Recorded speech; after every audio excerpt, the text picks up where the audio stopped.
मेरा नाम मुकेश है और आज हम आपको दिखाने वाले हैं बीपीएससी के टॉपर्स जो 69 में टॉपर्स किए थे। ठीक है, सावित्री शर्मा जी, उनका जो रैंक है 208 है, जो कि 69 बीपीएससी में उनका रैंक आया था। तो आज हम उन्हीं का कॉपी देखने वाले हैं, ऐसे का। ठीक है, तो चलिए शुरू करते हैं। उन्होंने पहला ऐसे लिखे हैं, पहला ऐसे के बारे में लिखे हैं। कौन सा ऐसे लिखे हैं? तो कृषि व्यवस्था में सुधार कर देश के ग्रामीण अर्थतंत्र को सशक्त बना सकते हैं। यानी तो ये जो ऐसे है, इनके बारे में, कृषि सुधार के बारे में उन्होंने अच्छे तरीक़ा से डिफाइन किए हैं। तो चलिए उनको धीरे धीरे पढ़ कर आपको सुनाते हैं और आप इसको समझिए किस तरीके का कंटेंट डाला जाता है इसमें। तो पहले इन्होंने एक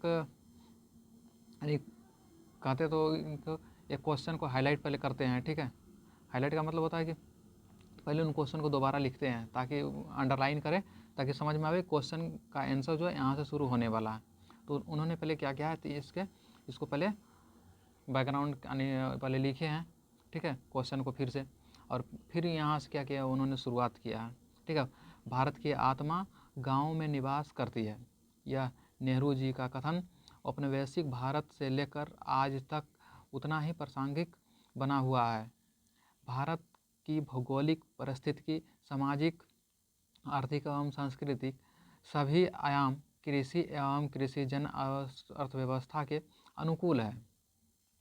फिर उन्होंने आगे लिखा, और यह कृषि अर्थव्यवस्था ग्रामीण समाज का परिचारक है।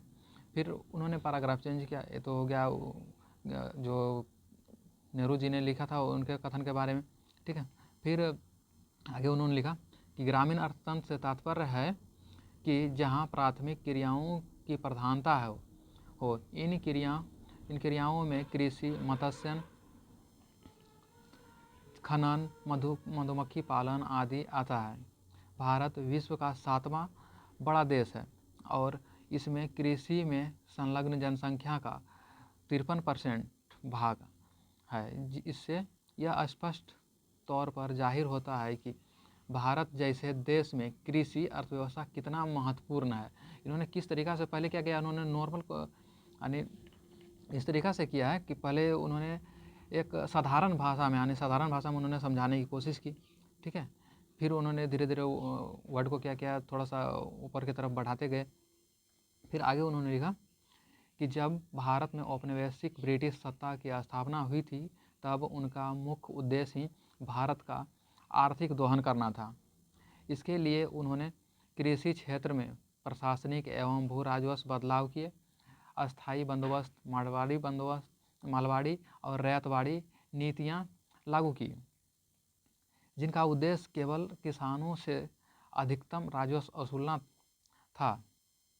फिर उन्होंने लिखा, अन्य प्रयोगों में उन्होंने नील की खेती, चाय, कहवा, रबर जैसे बागानी खेती ज़बरदस्ती किसानों से करवाई, जिसका लाभ अंग्रेज़ों को हुआ एवं किसानों की हालत और बिगड़ती चली गई। इन्हीं स्थितियों के परिणाम स्वरूप किसान आंदोलन जैसे नील विद्रोह यानी जो 1859-60 में हुआ, चंपारण विद्रोह 1917, खेड़ा विद्रोह 1918, एका विद्रोह 1921, बर्खास्त विद्रोह 1938 आदि देखने को मिला। भारतीय कृषि की हालत बिगड़ने एवं ग्रामीण अर्थव्यवस्था खराब होने का पूरा श्रेय ब्रिटिश शासन की समाजवादी नीति को जाता है। इन्होंने फिर ब्रिटिश शासन को इन्होंने क्या किया, मुद्दा बनाकर उन्होंने लिखा। ठीक, फिर आगे उन्होंने लिख रहे हैं, उसी का परिणाम है कि भारत अपने आज़ादी के दिन भी आर्थिक रूप से पूरी तरह आज़ाद नहीं हुआ था। फिर उन्होंने इस तरीक़ा से कंटेंट डाले। फिर आगे लिखे,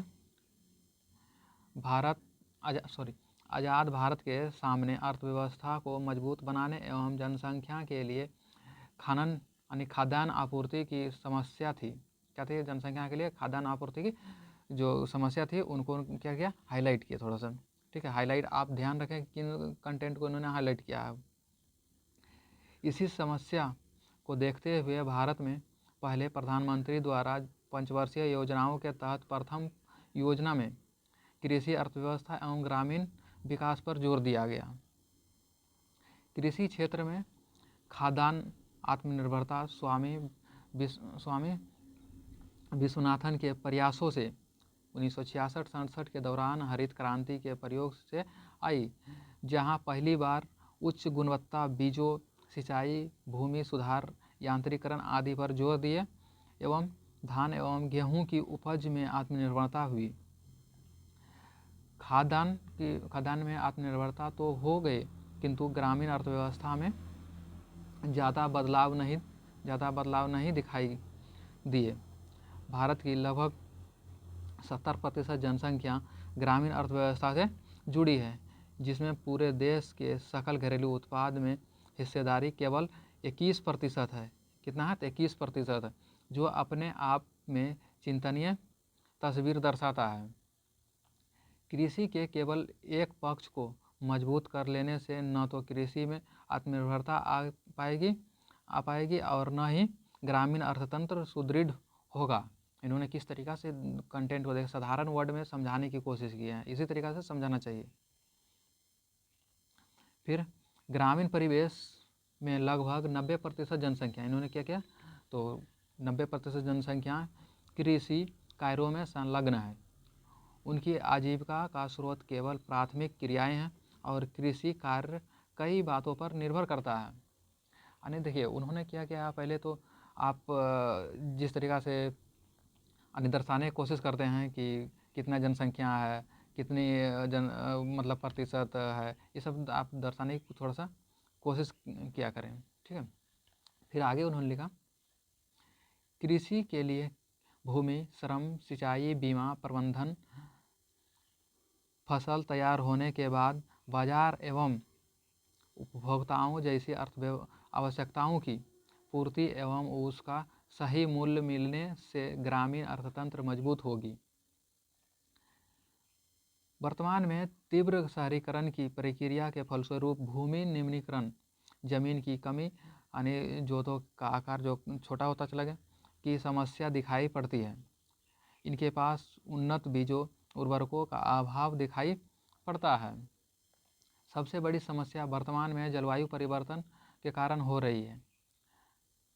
मानसून पैटर्न की अनियमितता मतलब से भारत की कृषि प्रणाली यानी मानसून पर निर्भर है और वर्ष 2022-23 के मानसून में देरी एवं कम वर्षा के कारण बड़ी मात्रा में खाद्यान्न उत्पादन कम हुआ। इन्होंने पहले क्या होगा, ज्योग्राफी के जोड़ दिए, इन्होंने ज्योग्राफी से जोड़े। फिर आगे उन्होंने कहा कि भारत में बड़े किसानों का भाग बहुत कम है। 85% तो किसान लघु एवं सीमांत किसान हैं, जो जीवन निर्वाह प्रकार की कृषि करते हैं। इस प्रकार की कृषि में केवल वे अपने जीवन का गुजारा कर पाते हैं। भविष्य एवं बच्चों का भविष्य उससे नहीं निर्वाह हो पाता है, नहीं होता है। किसानों की बड़ी कड़ी मेहनत के बाद जब फसल तैयार हो जाता है तो उसके प्रबंधन एवं बाजार में सही कीमत न मिलने की समस्या का सामना करना पड़ता है। भारत देश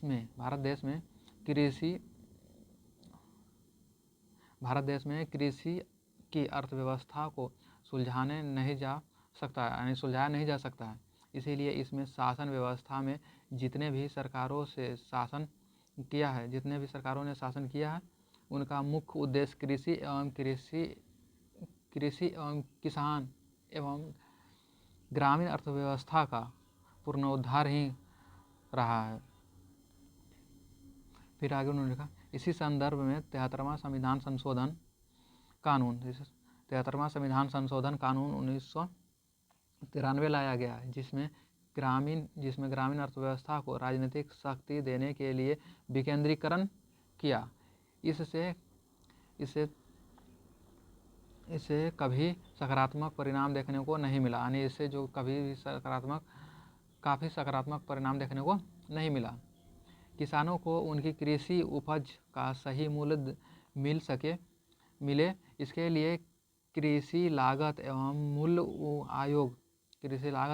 आयोग के सुझाव से न्यूनतम समर्थन मूल्य यानी MSP की शुरुआत हुई। यह चुनिंदा 22 फसलों की न्यूनतम खरीद मूल्य घोषित करती है ताकि किसानों के उपज की आय सुनिश्चित हो सके। इन्होंने फिर क्या किया, इस वाला पार्ट को उन्होंने इकोनॉमिक्स से जोड़ा। ठीक है, पहले क्या ज्योग्राफी से जोड़े, फिर इकोनॉमिक्स से, ऐसे करते करते सभी जो पार्ट्स हैं उनके साथ वो जोड़ते चले जाते हैं ऐसा। फिर आगे उन्होंने लिखा, सरकार लगातार कृषि क्षेत्र में सुधार करती है जिससे ग्रामीण अर्थव्यवस्था को मजबूती मिले। इसी के संदर्भ में सड़कों का विकास, गैर कृषि कार्यों का प्रोत्साहन, जिसमें मत्स्य, मधुमक्खी पालन, रेशम पालन, खनन आदि शामिल है। इन सब कोशिशों के बावजूद भी भारत के ग्रामीण अर्थतंत्र में उतना सुधार नहीं दिखाई पड़ता है, क्योंकि वर्तमान समय के अनुसार ग्रामीण अर्थव्यवस्था एवं कृषि की मांग भी अलग हो चुकी है। भारत में अब पारंपरिक कृषि क्रियाओं संपन्न करने से सकल घरेलू उत्पाद में वृद्धि नहीं होगी। इसी महत्व को समझते हुए इसमें विज्ञान एवं प्रौद्योगिकी, संचार प्रौद्योगिकी, नवाचार, उद्यमशीलता, कृषि आधारित उद्योगों का विकास करने के लिए सरकार द्वारा प्रयास किया जा रहा है। इन्होंने क्या, फिर साइंस टेक के माध्यम से इन्होंने इसको साइंस एंड टेक विज्ञान प्रौद्योगिकी को जोड़ा इसमें। फिर आगे उन्होंने लिखा कि ग्रामीण अर्थतंत्र को मजबूत बनाने की दिशा में कृषि क्षेत्र में बायोटेक का इस्तेमाल कर बीजों को सूखा दृढ़, बाढ़ रोधी, कीट रोधी, अधिक उपज देने वाला बनाया जा रहा है। इसमें बीटी कपास, बीटी बैगन प्रमुख सफल फसल है। सफल क्या है? फसल है। इन्होंने बीटी बैगन और बीटी कपास के बारे में भी यहाँ उल्लेख किया। फिर उन्होंने कृषि क्षेत्र में संचार प्रौद्योगिकी के इस्तेमाल से किसानों को फसल उपचार सहायता, किसान कॉल सेंटर, बैंकिंग सेवा एवं ऋण सुविधा का विस्तार हो रहा है। यह कृषि के नए आयाम दिखाई दे रहे हैं। ये कृषि क्या हो रहा है? नए आयाम दिखाई दे रहे हैं, नए रास्ते खुल रहे हैं इसे। फिर क्या लिखें, कृषि उपज की बर्बादी रोकने एवं उनके उपज का अच्छा मूल्य मिले, इसीलिए बाजार तंत्र का सुदृढ़ीकरण ई नाम जैसे पहल शामिल है। ई नाम जैसे क्या है? पहल शामिल है। इन्होंने पहले ई नाम जैसे प्लेटफॉर्म का भी नाम इसमें लिया। फिर उन्होंने लिखा, कृषि आधारित उद्योगों में फूड पार्क योजना, खाद्य प्रसंस्करण उद्योग स्थापित किए जा रहे हैं। तमिलनाडु, उत्तर प्रदेश, बिहार में इसकी सफलता से ग्रामीण अर्थतंत्र मजबूत हो रहा है। फिर किसान के लिए पीएम किसान मानधन योजना, सिंचाई योजना, इन्होंने फिर योजना के बारे में आप चर्चा बहुत अच्छे तरीक़े से की है। पहले क्या पीएम किसान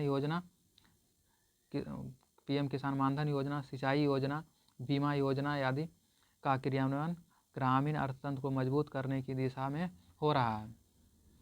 वर्तमान में पारंपरिक कृषि में नए आविष्कार एवं नवाचार शामिल किए जा रहे हैं, जिसमें हाइड्रोपोनिक्स कृषि, मशरूम खेती, जैविक खेती, ZBNF कृषि आदि शामिल है।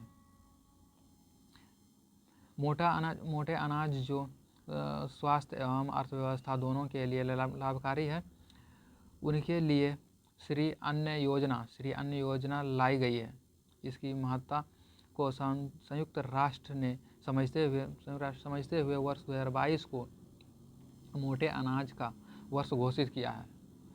फिर उन्होंने क्या, यूएन की तरफ चले गए और वहाँ पे उन्होंने इस वाले क्षेत्र पर चर्चा की है। ठीक, फिर आगे उन्होंने मोटे अनाज पर चर्चा की। फिर आगे उन्होंने लिखा, भारत की ग्रामीण अर्थव्यवस्था पूरी तरह से सुदृढ़ तब तक नहीं होगी जब तक कृषि में वह आत्मनिर्भर एवं आर्थिक रूप से सक्षम न हो जाए। भारत अब अमृत काल में प्रवेश हो चुका है एवं वर्ष 2047 तक विकसित होने की दिशा में कृषि क्षेत्र एवं ग्रामीण अर्थतंत्र की महत्वाकांक्षी भूमिका निभा रहा है।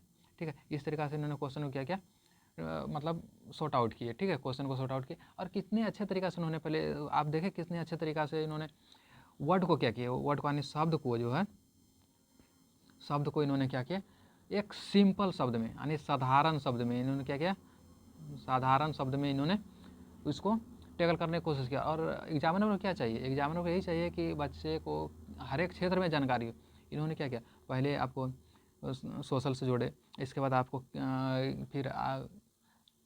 फिर आपको इकोनॉमिक्स से जोड़े, फिर ज्योग्राफी से, फिर साइंस एंड टेक से, फिर आपको सामाजिक मुद्दा में लेकर चले गए, फिर यूएनओ में चले गए लेकर, वहाँ से जोड़कर फिर वापस आए, फिर योजना में, योजना सरकार की क्या क्या योजनाएं थी उनके बारे में उन्होंने चर्चा किया, ठीक, फिर योजना के बारे में चर्चा किया, फिर उनके जो किस तरीक़ा से आने उनको सुदृढ़ किया जा सकता है उनके बारे में बताया। फिर उन्होंने क्या किया, निष्कर्ष के तौर पे थोड़े से पैराग्राफ में इन्होंने लिख कर और इसको एंड कर दिया क्वेश्चन को। तो आप भी इस तरीक़ा से कर सकते हैं, ठीक है। तो टॉपर्स की कॉपी देखने का यही एक मतलब बन जाता है कि टॉपर्स ने जो लिखे हैं कंटेंट उनको जो अच्छे मार्क्स मिले हैं किस तरीक़ा से मिले हैं। तो आप इनके कॉपी को थोड़ा सा बेहतर तरीक़ा से देखिए, आप वीडियो को बार बार देखिए और समझिए इस वीडियो के माध्यम से कि उन्होंने किस तरीक़ा से कंटेंट डाले और हाईलाइट कहाँ कहाँ किए हैं, किस कंटेंट को हाईलाइट किए हैं, आप इनको समझने की कोशिश करें। तब तक के लिए जय हिंद, जय भारत, मिलते हैं अगले वीडियो में।